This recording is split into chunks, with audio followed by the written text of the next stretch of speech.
new some records? questions I may not be able to answer. We think so, yes. Probably. Okay. Okay, first question. When you say no region locking or IP blocking, does this refer to all regions or just only for Europe, Russia, North America? Currently, that refers to regions that are territories under our license agreement with My.com and Mail.ru, which is Europe and Russia, as it relates to our North American service as well. However, moving forward, should we announce additional strategic partners for foreign territories, it would be a red line for us as well not to allow for any region locking or IP blocking. Okay. Okay, next question. When I play on a European server and then change to a North America server, will I lose my unlimited subscription? No, you will not. So, as it stands, currently, we will be making an announcement Monday. Excuse me. I drove to Amsterdam yesterday and sat down My.com headquarters with their team, and we came to an announcement that will be made Monday, which states that a player may choose to migrate their account from My.com to Intrepid Studios, should they wish. Additionally, if they own a package from either Kickstarter or from the summer backers, they can migrate that package over to the My.com registration as well. Yes. Great. Okay, now something about the damage numbers. Though, will there be, damage numbers like in most of the Eastern games, like over 1,000, or will there be lower numbers? There will likely be lower numbers. We don't see the need to have these enormous numbers that really start to lose meaning. That seems to be an innate design issue with other games as they try to balance the damage output in PvP and in PvE. But our design system allows for a more manageable damage protocol for PvE and PvP to be shared, and those damage protocols relate more to lower numbers. Okay, great. Okay, now again for something for the European community. So will there be one server for the whole European community, or will there be separate servers? There will be separate servers, yeah. For each country. Oh, for each country. Well, there's localization that will be present in the German and French, Russian languages to start. And then we intend to also localize in Italian, Polish, and Spanish. So servers will be allocated within the region as being one of those language type servers. So it's not going to be per country per se as it might be per language. Okay. What about the chats? Do you have plans to integrate chats for each different language? Chats as in the quests and whatnot? Is that? No, I think is this eine Frage aus dem Forum? No, it means in other games we have the Russian speech Cyrillic with the other speech types, and the European cannot read Cyrillic, for example. Will there be difference or the option to separate them? You will be able to separate them, yes. Okay. And that's built in, I believe, to the that's in our UI, and Intrepid Studios created localization tools that allow for the ease of access on the UI side of the chat window per se, that you can quickly change between things in game. Oh, great. Okay, what about the gear? Though, is there a kind of gear treadmill?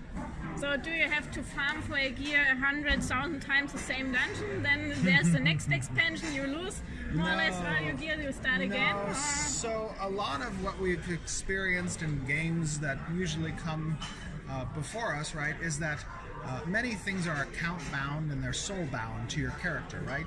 So the way that they then force players to relive the same content over and over mindlessly until you just want to shoot yourself is not what we want in the game. So instead, very little gear is character bound. Very, very little. The vast majority of gear, yes, you'll get quest-related gear as rewards, but it won't be, let's say, one set in one dungeon and you must run the dungeon over and over.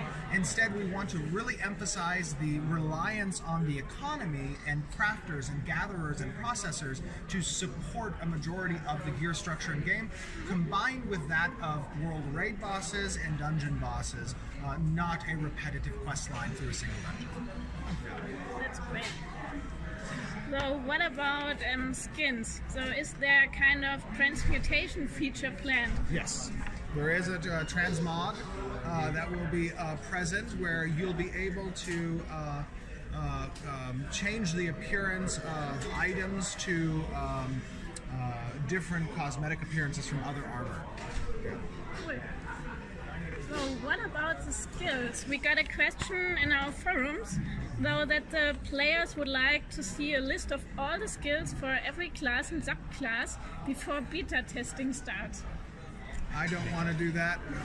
I think that discovery is an important part of the process in learning a game.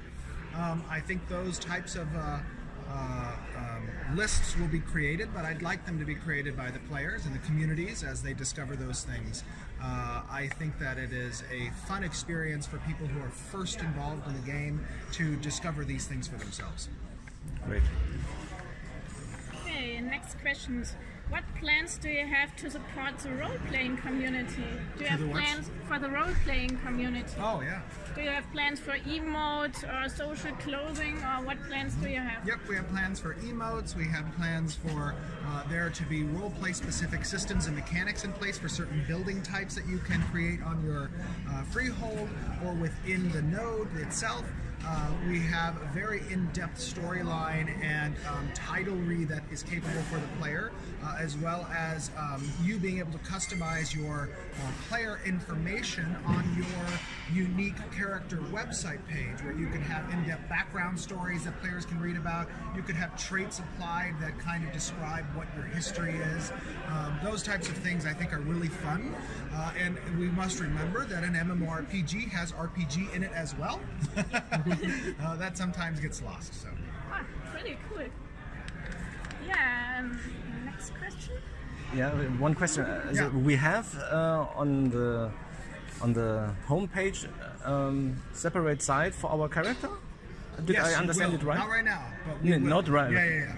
When it's finished. You'll have a unique homepage for each character. Great. And that homepage will be able to be customized by the user to display unique information. It'll have a small out-of-game RPG component where you can construct background and traits and stuff like that. That won't have in-game effect just yet. We're thinking about how we can do that. But it'll allow you to create basically a character page that people can reference. Nice. Okay. The last question, I think. Yeah, exactly. Is there anything else you want to tell or share with the German community? We love the German community. We believe it's one of our largest in Europe. Actually, I believe it is the largest in Europe. The German community has a rich history of being MMORPG lovers, more so than I think any other European country.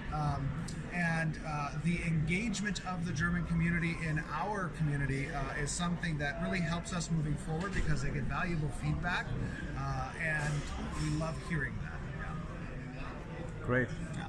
Thanks. Thank you. Absolutely, Yeah. You're welcome. I close it. Okay. You have a normal level system for the, I call it normal, for the Adventure class? For the character. Yeah. Do you have any ideas? I'm not the biggest fan of a custom of a normal level system. Yeah. I would say, because it divides the players. Is there any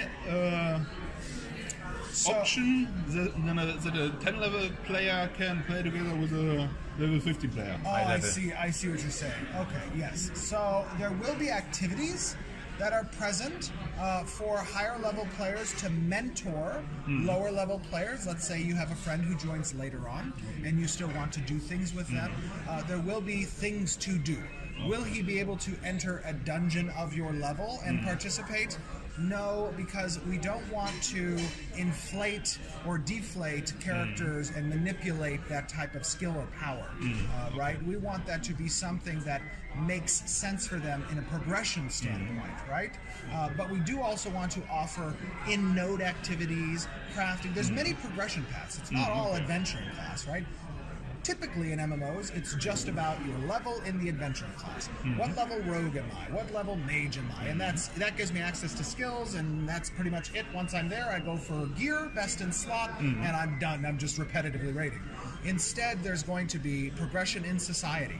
There's going to be progression in religion. There's going to be progression in citizenship, progression in government, progression in crafting, progression in home ownership. There's going to be progression in business and in stock market and in trade. There's many different paths. All of them get you experience as well, right? And exploration. And that's activities that you can do with friends to both equally gain experience in your adventuring class and advance there, but while doing something else that doesn't have to power curve them inflated there, right?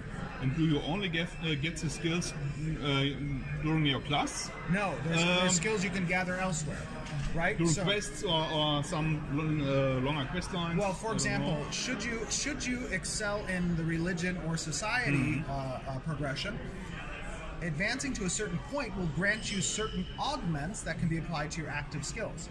So let's say you want to become the head acolyte of a church that's in a node, and you progress in your religion quests, and that allows you access to the corruption augment. You take the corruption augment, per se, and you have an active skill. Let's say you're a mage and you have a fireball, right? Well, you take the augment, apply it to the fireball, now you fire a twisted fireball that's more corrupt, and it churns the soul of the character, doing damage over time in addition to the X damage it does initially.